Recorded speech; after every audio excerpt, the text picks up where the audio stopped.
আজকে তোমাদের সাথে খুবই ইন্টারেস্টিং নুডলসের রেসিপি শেয়ার করব। আমার বাসায় আমার হাতে নুডলস সবাই পছন্দ করে, ইভেন ভাইয়া আমার বোন খুবই পছন্দ করে আমার হাতে নুডলস। ইভেন যখনই আমি নুডলস রান্না করি সবার জন্য নুডলস রান্না করতে হয়। ইন্টারেস্টিং হলো আজকে নুডলস একদম স্ট্রিট ফুডের দোকানের মতো নুডলস একদম পারফেক্টলি হয়েছে, তাই তোমাদের সাথে শেয়ার করবো। ফার্স্টে আমি চিকেন বল এবং সসেস নিয়ে নিয়েছি। আজকে চিন্তা করলাম সবার জন্য আমি চিকেন বল এবং সসেস দিয়ে রান্না করে খাওয়াবো। এখানে আমি দুই ধরনের রান্না করছি বলতে গেলে, চিকেন বল সসেস এগুলো আমি আলাদা করে বাছতেছি, আর আরেক পাশে নুডলস বানাবো। তো আমি এখানে একটা পাত্র নিয়ে নিব, পাত্রটা নিয়ে পানিটা গরম করতে দিব একটু তেল দিয়ে। পানিটা গরম হয়ে গেলে আমি এখানে কোকোলা নুডলসটা দিয়ে দিব। কোকোলা নুডলসটা ভালো করে একটু সিদ্ধ করে নেব, হালকা একটু সিদ্ধ হলেই ইনাফ। নুডলসগুলো আমি সিদ্ধ করে নেওয়ার পর এখানে আমি তেলটা দিয়ে তেলটা গরম করে পেঁয়াজ কুচিগুলো একটু দিয়ে ভেজে নিব। হালকা পেঁয়াজটা ভাজার পর আমি ডিমটা দিয়ে দিয়েছি, আর ডিমটা আমি আস্তে আস্তে নেড়ে নেড়ে একটু গুঁড়া গুঁড়া করবো, কারণ আমি এগুলো ডিমগুলোকে একটু ভাজা ভাজা করবো গুঁড়া করার পর।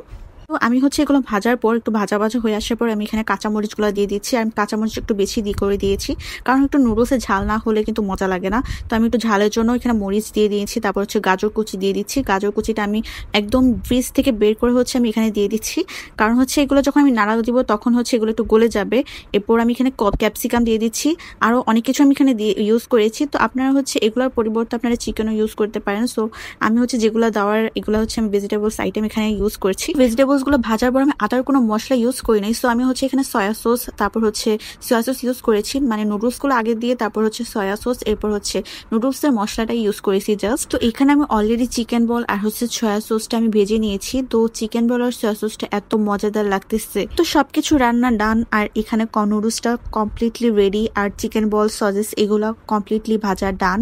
আর এখানে দেখতে পাচ্ছেন আমি কিন্তু কত সুন্দর করে চিকেন গুলো নুডলসের পরিবেশন করছি। আর চিকেন বল নুডলস দিয়ে খেতে কিন্তু খুবই মজা লাগে। তো রেসিপিটা ভালো লাগলে অবশ্যই লাইক, কমেন্ট এবং শেয়ার করে যাবেন।